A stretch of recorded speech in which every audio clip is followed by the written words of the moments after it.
Hey everybody, welcome back to another video with me, Jamie. And this is the new series that I've started here on my channel where I sit with a dermatologist, Dr. Rosanne. And in the past two sessions, I've asked her basic skincare questions that I wanted to know, or sometimes I get asked these questions on my Instagram or my YouTube channel. So we've done two sessions of those and it's already up on my YouTube channel. If you haven't watched that, I suggest you go ahead and do that. I will link it up here for you to watch as well as in the description box down below. Now, we did get some feedback after we posted those two videos that they are long. So in this one, we wanted to do something different. So what I will be doing is creating a playlist. What we're going to be talking about in these videos is vitamins for our skin. So we're going to cover vitamin A, B, C, D, E, K, and H. In this session, we will be talking about vitamin C. We've covered vitamin A and B in our previous two sessions. If you like these kind of videos, don't forget to hit that like button. And if you want to see more, I suggest you hit that subscribe button. In this video, we will be asking Dr. Rosanne all about vitamin C. And I have loads of questions on vitamin C. Before we get started, what exactly is vitamin C, Dr. Rosanne? So vitamin C is one of the micronutrients again that is beneficial for not just skin but the whole body health. It is one of the best vitamins to help in skin healing. It is one of the only vitamins that helps actually in anti-aging. So it literally builds up collagen when applied religiously. It helps in building up elastic tissue. It helps in building up new blood vessels. So when applied topically to the skin, it has multiple benefits. It is also known for its pigment reducing effects. So it's a whole lot of things that whole lot of benefits that come with the usage of vitamin C. Besides this, also when ingested, like in the form of a tablet or the chewable tablets, the gummies that we get, it has good effects for general body well-being. But then again, ingestion, the tablet form should not be overdone because then, like everything else, it has its side effects. So today we'll discuss about how it can be used topically for the skin and how we get its good effects by applying it in a cream form or a serum form. What are the different types of vitamin C's? So the chemical name of vitamin C is ascorbic acid, but it may be available as ascorbate. So any form, depending on the chemical form of it mainly the components that are the ingredient list would either have ascorbate or ascorbic acid written in the list. Okay. And where can we find these? Are they available over the counter or do we need a prescription? Most vitamin C's are available over the counter, either in the form of serums or in the form of creams. Uh, Again, the percentages vary. It can be anything from 5% to up to 20%, which are available. They can be available as serums, which are transparent, which are the best for absorption, and then in the form of creams, which remain for a longer period of time. Totally depends on how stable the vitamin C formulation can be made to dispense it in a serum form or a cream form. Okay. Wow, I didn't know it was so in depth. Um, in case if we buy, like you said, it has to be stable. Can you explain a little more about why it needs to be stable, or in layman terms, because not everybody understands this? So when we are exposed to pollutants and strong sunlight, there is something called free radicals that form in our skin.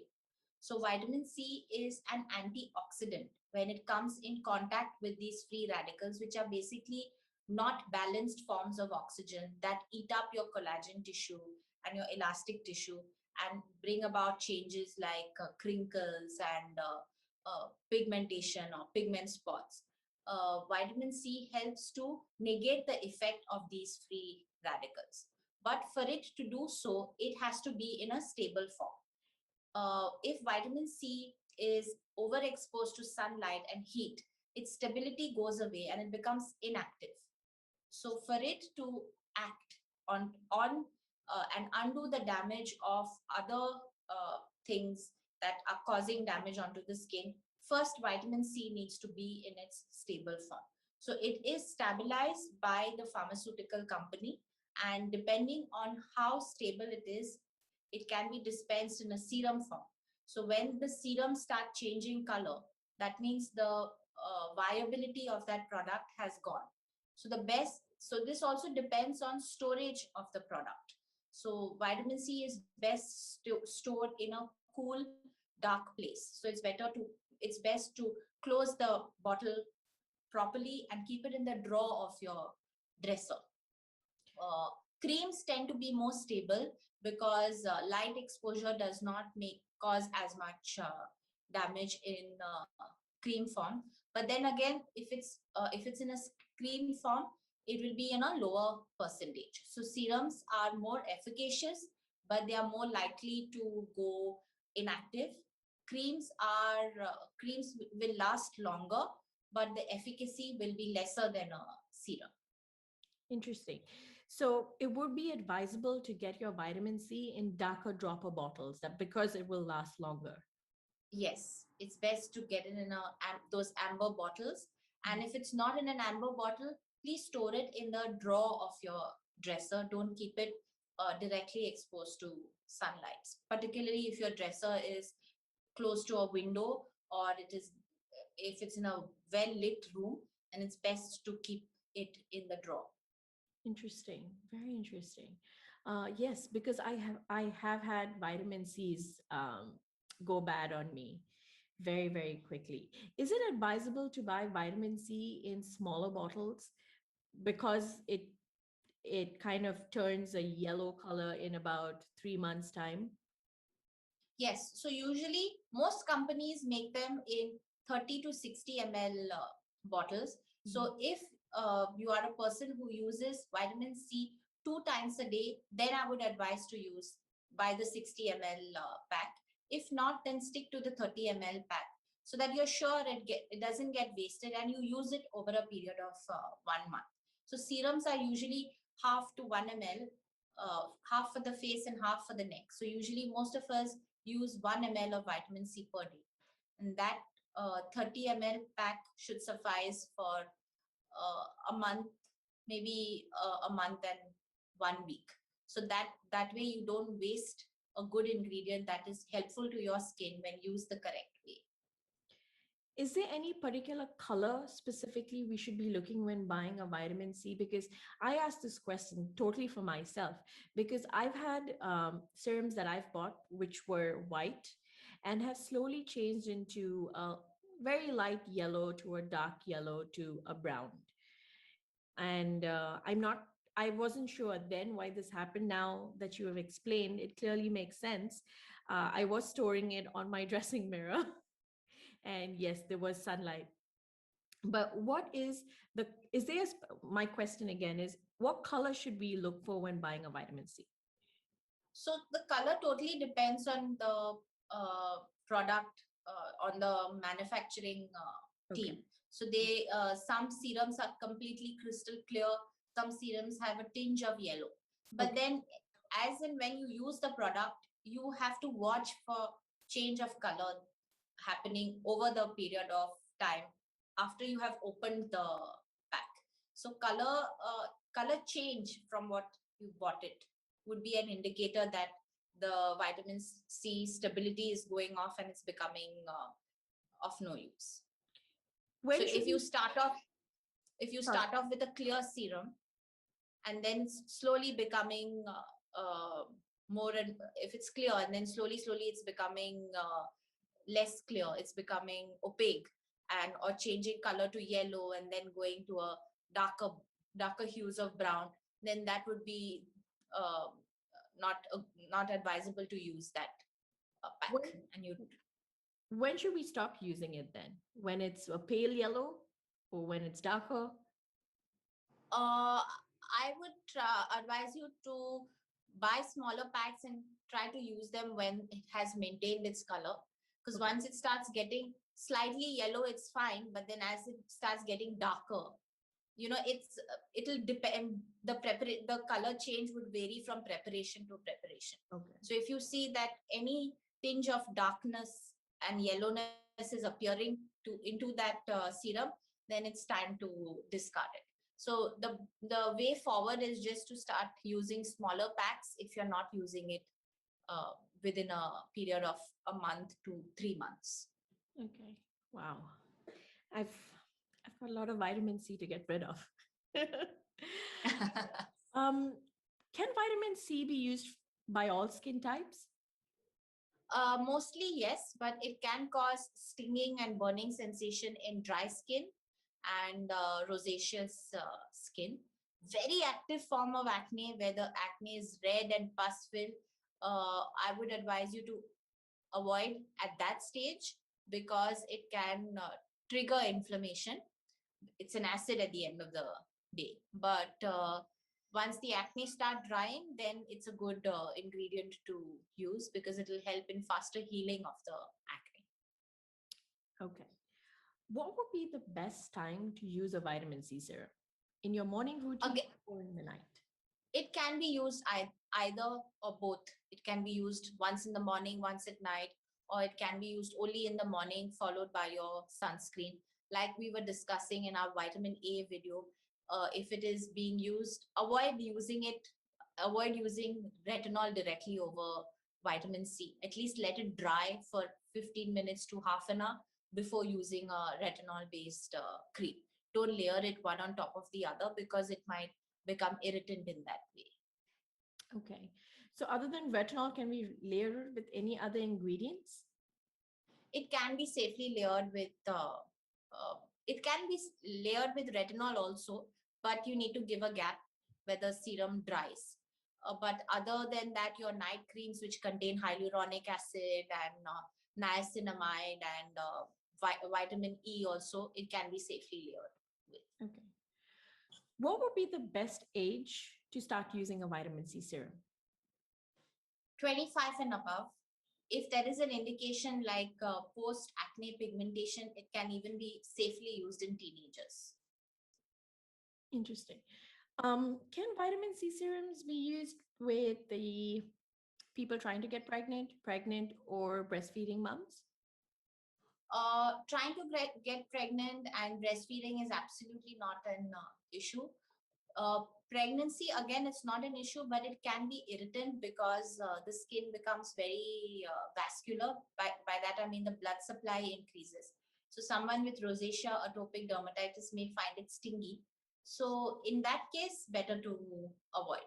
But overall, above, it has a good safety profile even during pregnancy. Again, for any specific reasons, best to check with your gynecologist. Okay. If I was using a vitamin C in my routine, a regular routine, how would you use it? Say we use a cleanser to cleanse our face, then a toner. Would the serum vitamin C would be the third ingredient you would like? Yes, Okay. yes. So serums have to be applied immediately after cleansing and toning because that way they absorb best and are able to give best results. If it is applied over a cream like a sunscreen or your night cream, the absorption reduces significantly and so do the benefits. So best to apply a serum directly after cleansing and toning. Once the skin is a little dry, it will just get absorbed into the skin and that's the way it gives its best results. Wow. Okay, I'm learning a lot from this video. Anything to keep in mind when shopping for a good vitamin C? Is there any ingredient we need to look for or any ingredients we need to avoid in a vitamin C? Uh, Not really, because most preparations come as serums. Depend. An important thing to do is look for the percentage of vitamin C. So anything from 5% to 20% is good enough. They sometimes they combine it with amino acids like arginine, so it might be uh, listed as AG on the serum. So that is a good component. It can also be combined with alpha lipoic acid because these are helpful. They are agonists of each other. They are both antioxidants, so they help boost each other's benefits. But then the other excipients are always there. But again, when looking for a vitamin C, look for a combination with a percentage of 5 to 20%, and whether it has an amino acid added to it, a little bit of alpha lipoic acid. Sometimes there may be vitamin E in the form of tocopherol added to it. So these are all good ingredients to have in your skincare routine. Any things to keep in mind if you're just starting off with vitamin C? Uh, Vitamin C is one of the vitamins that can be applied in the under eye area. But when you're starting off, do a short contact therapy.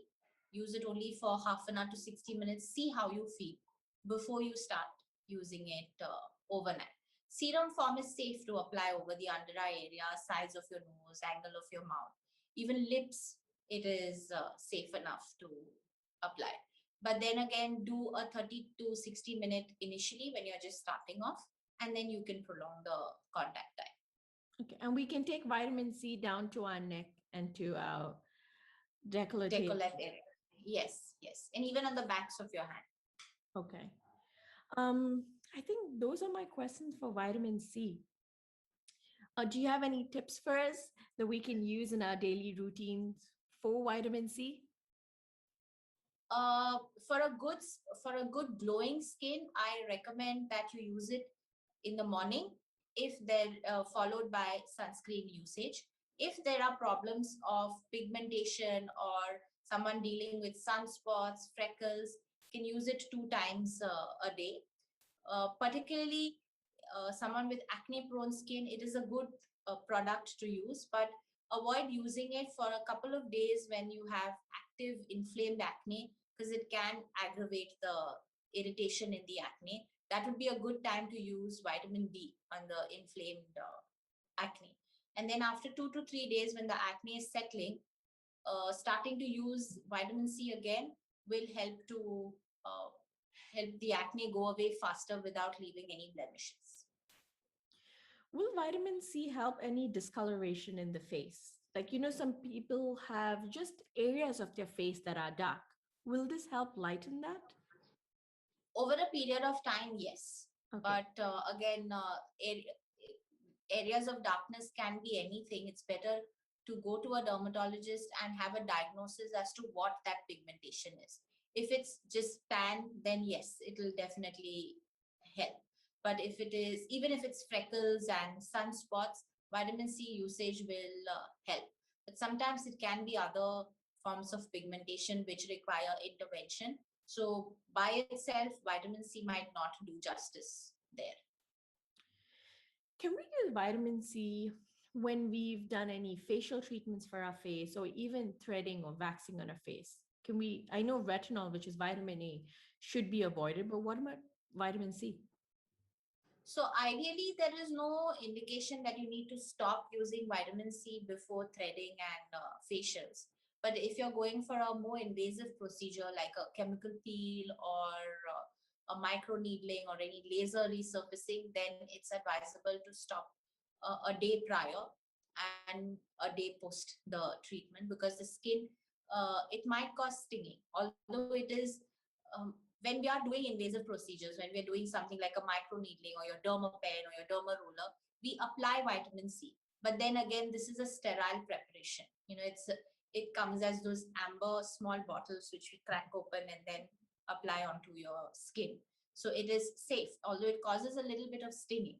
But then again, home use preparations are not sterile; they become contaminated over a period of time.